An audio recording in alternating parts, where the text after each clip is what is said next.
구양근 단편소설 모리화. 내가 경희를 찾아 나선 날은 유난히 하늘이 파랬다. 경희가 자기 딸 미연이가 타이완으로 떠나간 후 지리산 기슭에서 약초를 캐며 그림을 그리는 친구를 찾아 나선 지 한 학기가 지났다.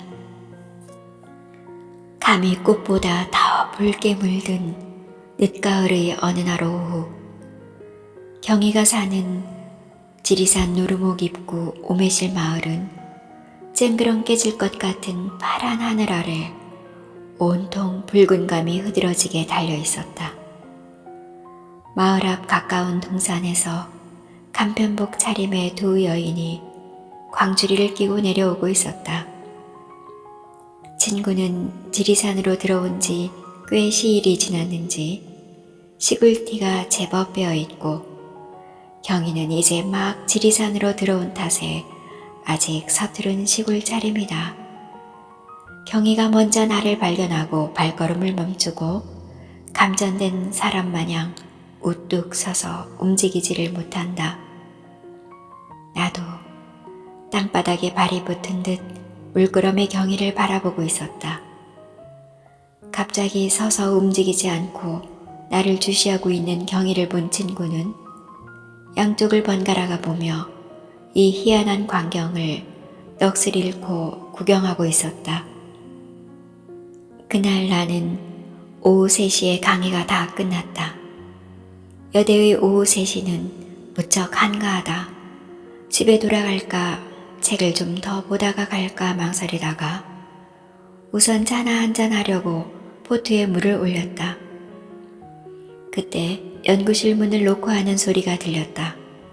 하도 소리가 작아서 내 방의 노크 소리인지 옆방의 소리가 울린 것인지 확신이 가지 않았다. 잠깐 더 기다리자니 또 조용히 노크 소리가 들린다. 분명히 내 방을 두드리는 소리다. 네, 하고 일어서서 문 쪽을 바라보자 조용히 문 열리는 소리가 나고 문 앞의 가리개를 비켜서 빠끔히 머리를 내미는 학생이 있었다. 어서 와요. 교수님, 들어가도 돼요? 그럼 되고 말고 들어와요. 네, 그럼. 1학년 학생이지? 네, 이리 앉아요. 참, 학생 이름이 뭐더라? 저 미연이요, 진미연. 맞아, 진미연이지. 마침 내가 차를 한잔하려고 물을 끓이고 있던 참이었는데 같이 한잔해요. 나는 우롱차 2잔을 가져와서 탁자 위에 놓았다. 진미연. 그래, 내가 분명히 기억하고 있는 우리과 학생이다. 항상 강의실 가운데 앞줄쯤에 앉아 유별나게 고운 흑진주 같은 눈동자를 반짝이며 경청하던 이국적인 용모의 학생. 내 과목은 초급 중국어였다. 나는 다른 고학년 과목보다 이 과목에 대한 애착이 아주 강하다. 청운의 뜻을 품고 갓 들어온 여학생들에게 가슴 두근거리는 꿈을 심어줄 때면 물을 끼얹은 듯 조용해지던 학생들.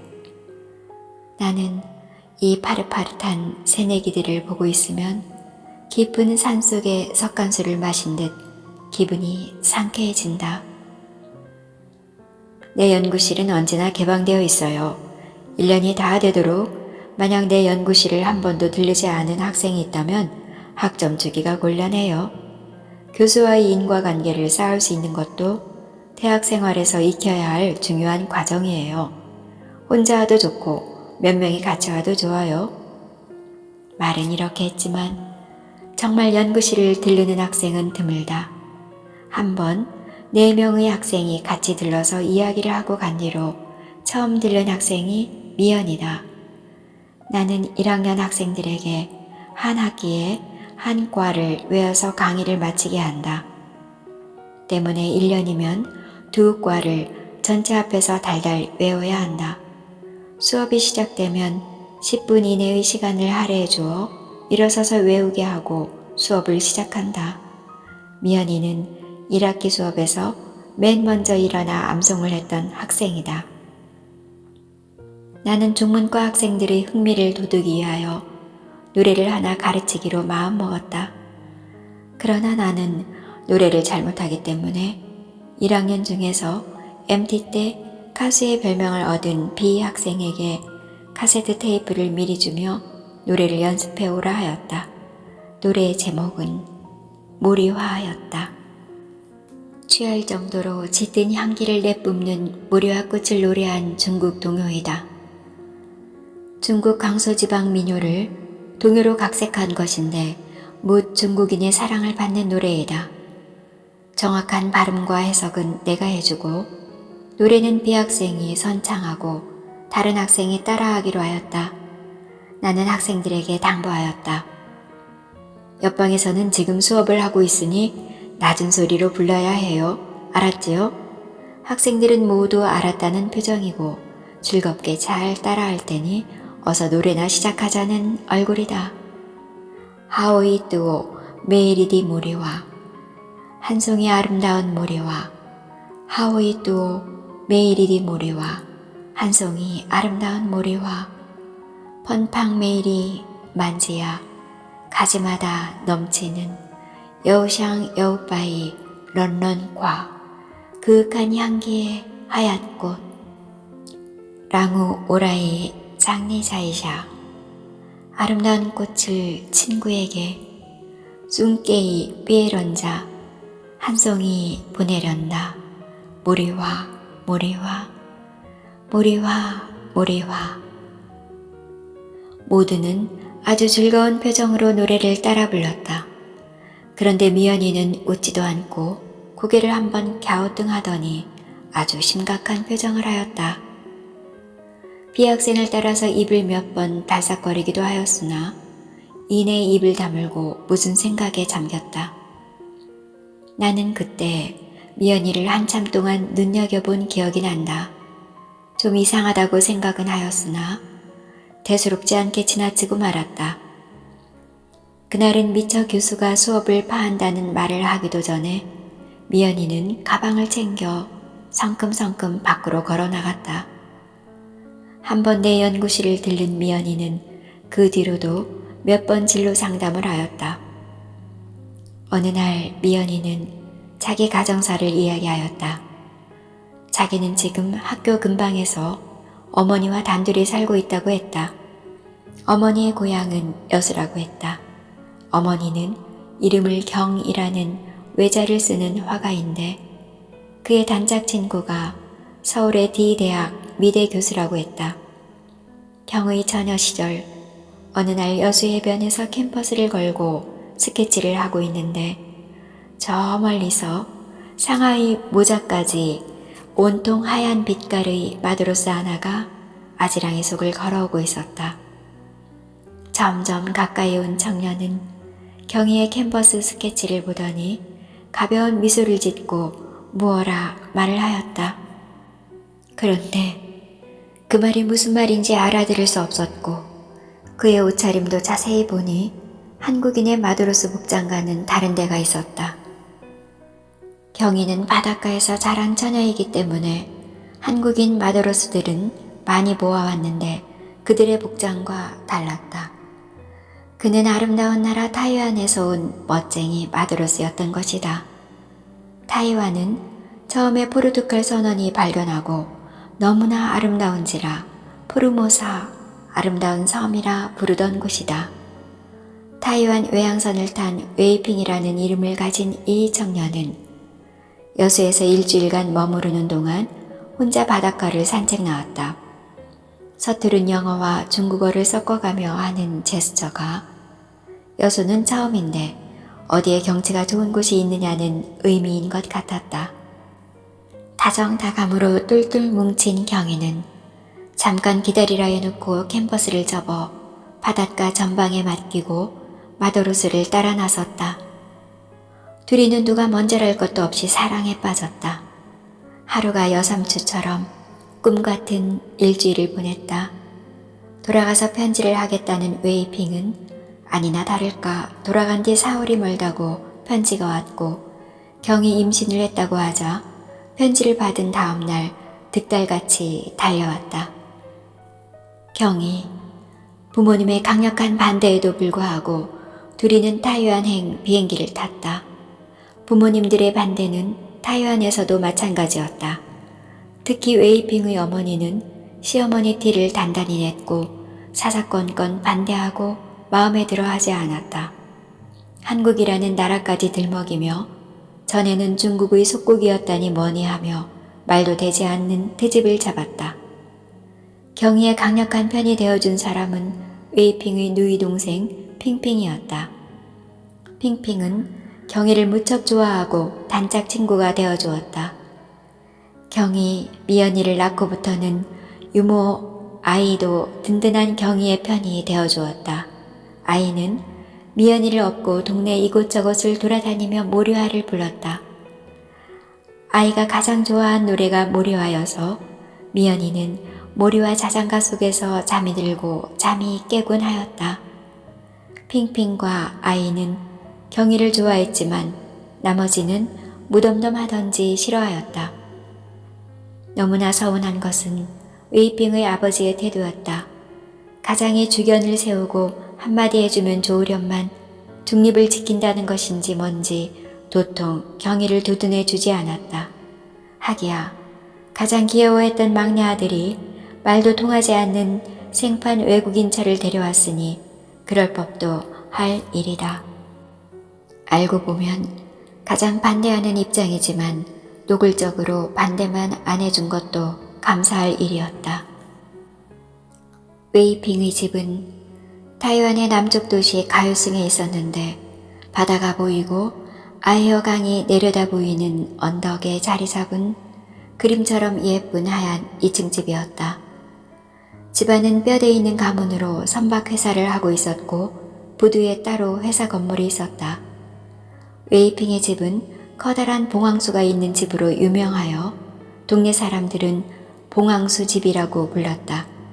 다른 친척들도 같이 살았고 부유한 가정이다 보니 집사격의 식객들도 같이 살고 있었다. 집안은 언제나 여러 명의 일꾼들이 드나들었고 외양선이 입항하는 날에는 온통 잔치집 같았다. 동네 아주머니나 모르는 사람이 경희의 흉을 볼썽 싶으면 핑핑은 골목이건 남의 집이건 가리지 않고 억척같이 덤벼들었다. 당신 방금 뭐라고 했어? 아니 별말 안 했는데. 방금 우리 언니 흉받지 않아? 우리 언니는 예술가야. 당신들하고는 급이 달라. 한 번만 더 헛소리 해봐라. 경희는 핑핑이 한없이 고마웠다. 고모, 고마워요. 고모가 없었더라면 나는 벌써 한국으로 갔을 거예요. 안 돼요. 한국 가면 안 돼요. 우리하고 영원히 같이 살아야 해요. 그런데 힘드네요. 절대 안 돼요. 정 한국에 가려면 미연이는 여기 놔두고 가요. 내가 기를 거예요. 고모도 시집 가야지요. 경희는 울적할 때면 캠퍼스를 메고 아이어로 나갔다. 파사 해협을 따라 아이어로 들어오는 외양선을 스케치하였다. 아이어의 양안을 돌아다니며 그린 풍경화가 몇십 장이 되었다. 아이어의 야경은 천하제일이었다. 원수절의 등불축제는 한국에서 맛보지 못했던 별미가 있었다. 웨이핑과 손잡고 연안 부두에 나와 커다란 희망의 등불을 같이 받쳐들고 심지의 초에 불을 붙이고 꽃등벽에는 자기가 소원하는 바를 크게 써서 하늘 높이 올려보냈다. 러브, 러브, 건강, 불변해 등의 글을 달고 하늘 높이 올라갈 때면 좋아서 환호하고 발을 동동 굴렸다. 황혼이 지면 웨이핑과 같이 가오슝의 명소 시주안에 올라 붉은 해가 지는 모습을 보고 즐거워하였다. 시주안의 풍경이 어찌나 아름다운지 사람들은 시주안 언덕을 사랑의 제방이라고도 하고 홍당무 밭이라고도 한다.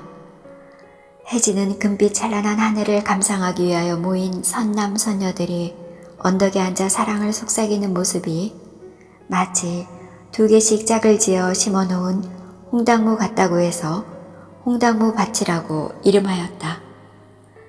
가오 중에는 사랑이라는 이름을 가진 장소가 많다.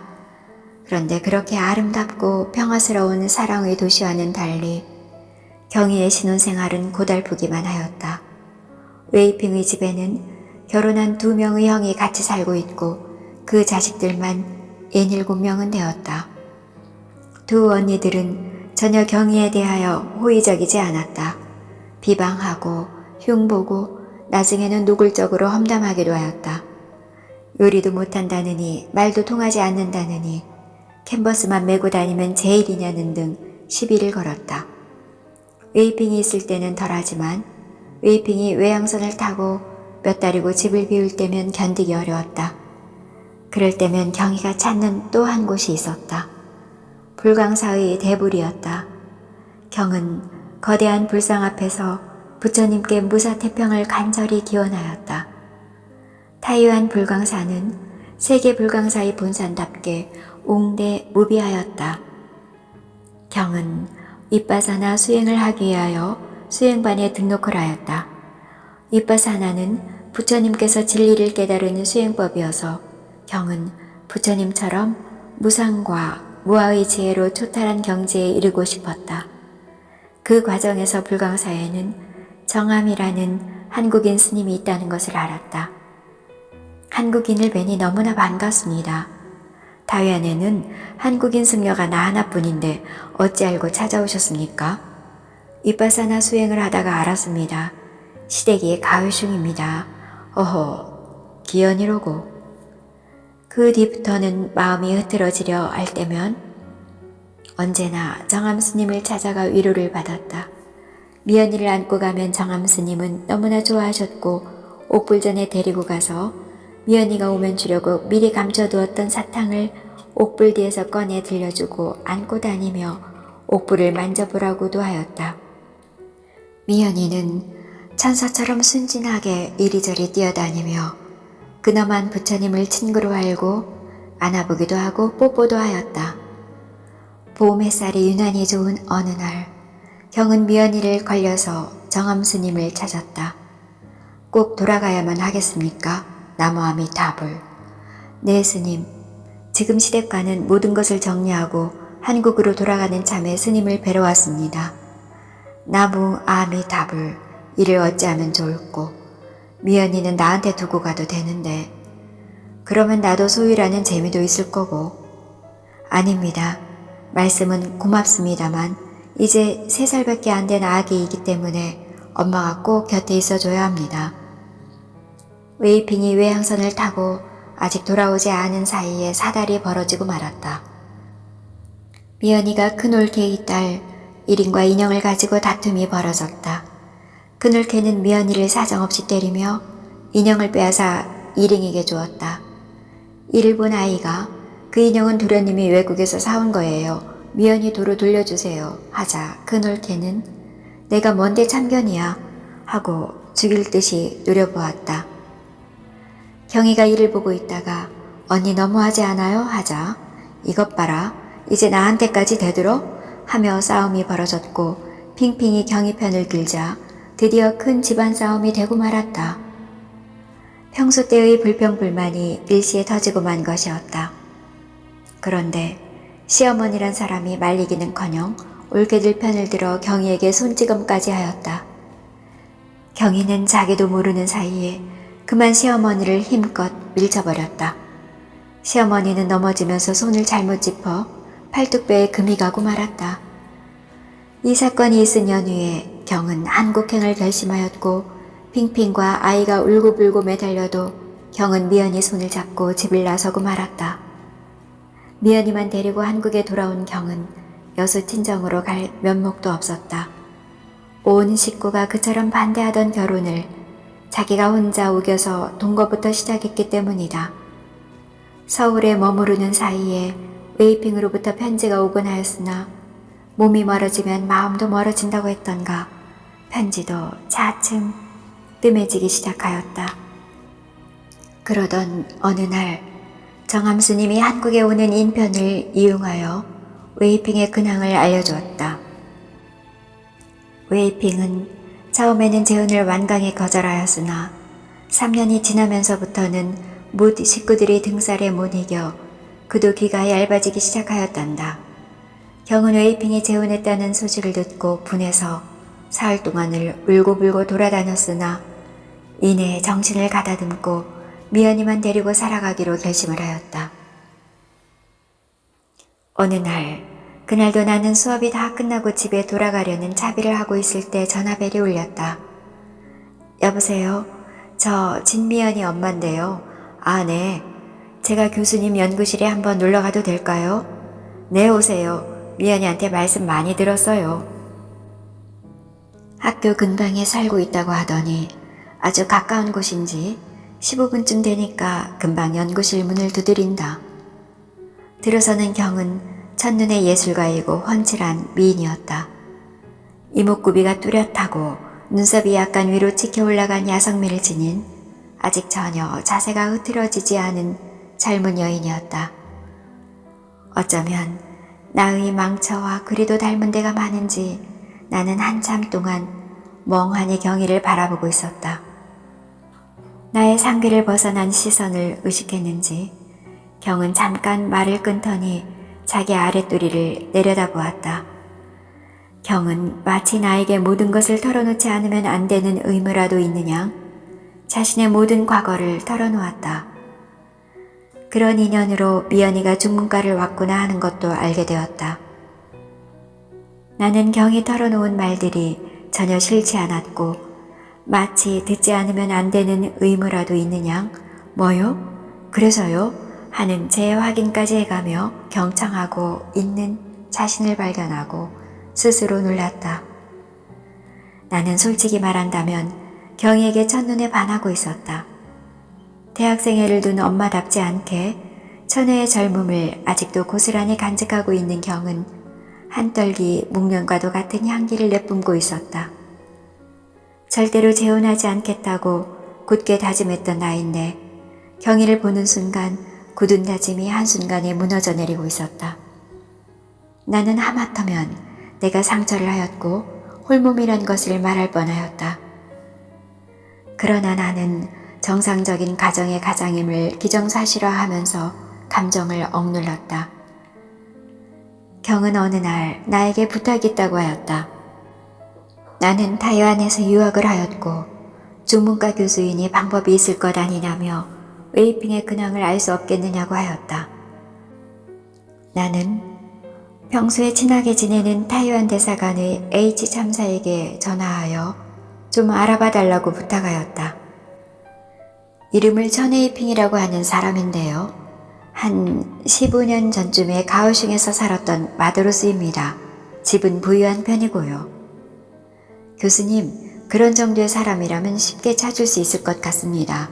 저에게 이틀간만 말미를 주십시오. 이틀 후에 H 참사로부터 연락이 왔다.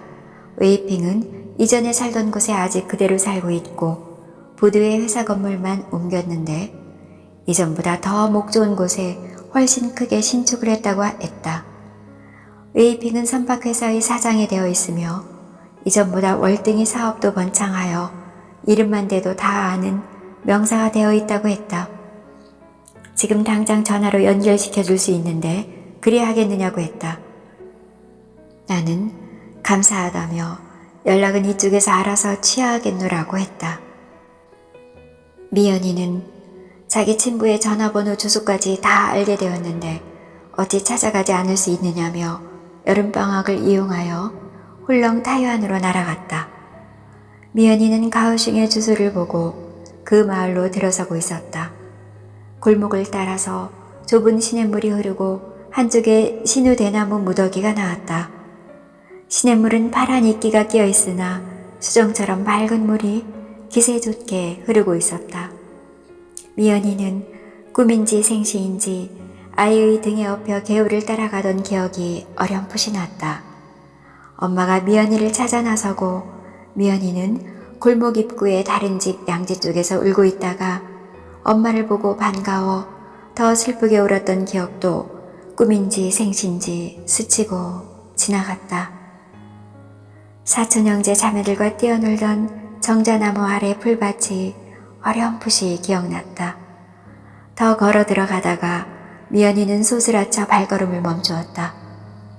갑자기 온 마을이 환해질 정도로 활짝 핀 당산나무만한 봉황수 꽃이 미연이를 맞이했기 때문이다.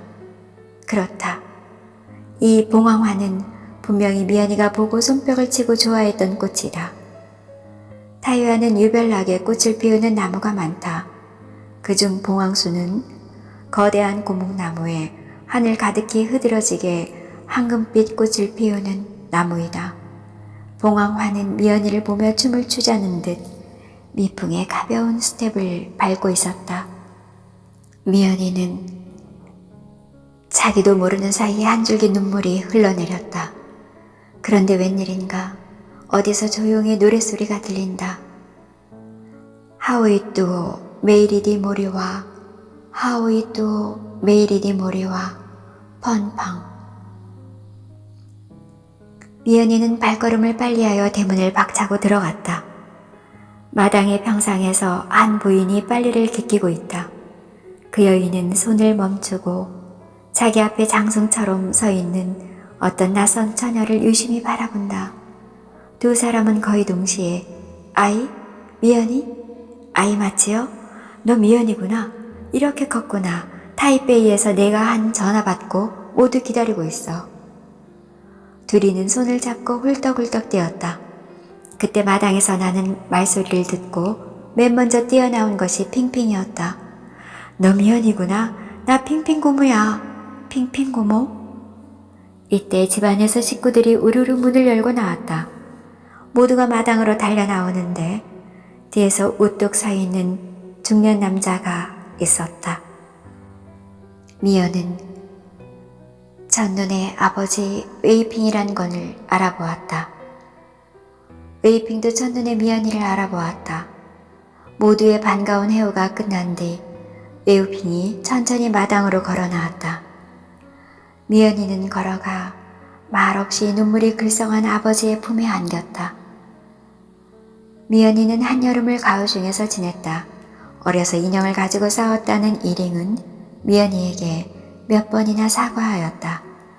이링 괜찮아. 나는 기억도 안 나는데 뭐. 맞아. 나도 전혀 기억이 없어. 우리 사이좋게 지내는 거지? 그럼. 큰아버지의 아들이라는 야오등은 미연이보다 2살 위이기 때문에 미연이가 많이 기억난다며 유별나게 잘해주었다. 미연은 하마터면 야오등에게 사랑을 느낄 뻔하다가 아니야, 우린 남매지 하고 멋쩍어 하기도 했다. 미연이는 핑핑고모와 야오등과 셋이서 어머니가 가슴직한 곳, 아이를 얻고 가슴직한 곳은 모조리 다 가보았다. 웨이핑은 미연이를 차에 태우고 가오슝 대학을 한 바퀴 돌았다. 미연아, 너만 좋다면 가오슝 대학으로 와도 좋다. 마침 친구가 여기 학장을 하고 있어. 글쎄요, 생각해 볼게요. 부녀 간의 대화를 듣고 있던 핑핑 고모와 야오등은 얼씨구나 혼수를 둔다. 미연아, 이리 유학 와. 미연아, 가오슝에서 우리 같이 살자.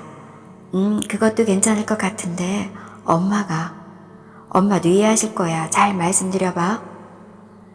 야오등이 제일 적극적으로 미연이가 타이완에 오기를 원했다. 난 내가 반드시 올 거로 알고 있을 거야 하며 손을 덥석 잡는다.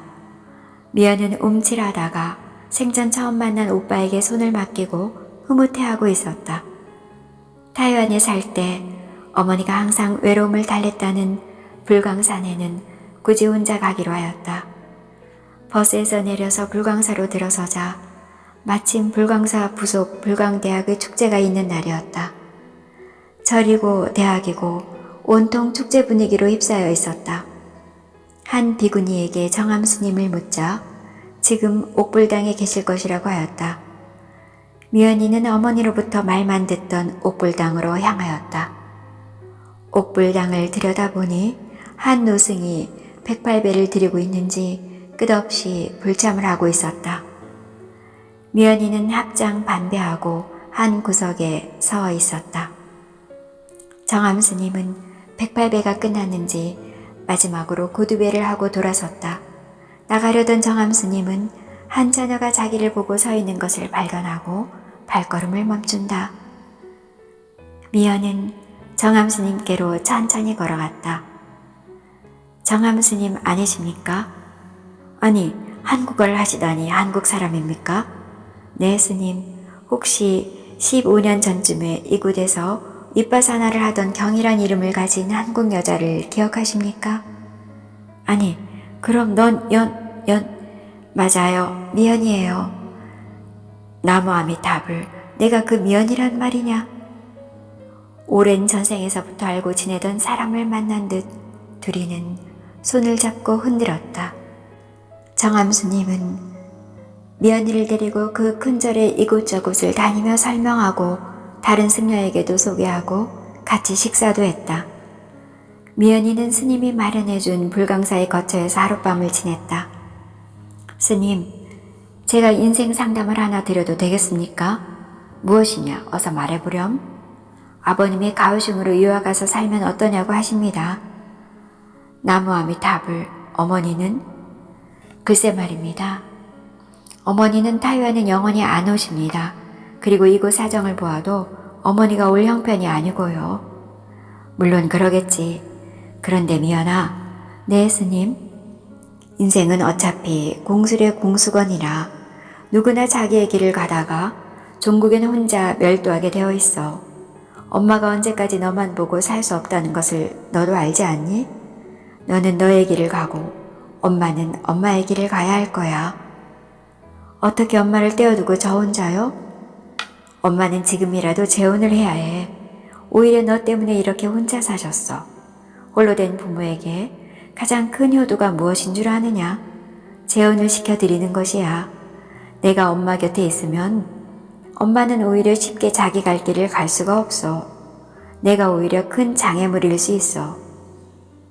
어떻게 스님께서 그런 말씀을? 너무 고깝게 생각하지 마라. 잘 생각해보면 해답이 나올 것이다. 미연이는 15년쯤의 세월이야 필름이 이어지면 아무것도 아니란 것을 느꼈다. 모든 것이 엊그제의 일처럼 이어지고 있는 것이 신기했다. 미연이가 타이완에서 돌아온 후 경은 또 나를 찾아왔다. 이번에는 선물을 하나 들고 왔다. 상당히 큰 25짜리 유화였다. 경이 가오슝에서 그린 것인데 그림을 거의 다 버리고 왔지만 그 중에 애착이 가는 것 몇 점은 챙겨왔다고 했다. 아이허이 등대를 배경으로 파사해협을 들어오는 파도치는 외양선을 생동감 넘치게 스케치한 것인데 공중에서 물새 한 마리가 곤두박질 치고 있는 것이 범상한 그림이 아니었다. 자기가 가장 소중히 여기는 그림이라고 했다. 나는 경이가 대단한 수준의 화가라는 것을 알게 되었다. 경은 미연이가 요새 말수가 적어지고 다른 사람이 된 것 같다고 불안해했다. 나는 미연이 생일날 경과 미연이를 초청하여 호텔 식당에서 식사를 한 끼 대접하였다. 내가 보기에도 두 사람은 완전히 다른 사람이 되냐 훨씬 성숙해 있었다. 두 모녀가 서로 생각하는 시간을 갖는 듯 하였다.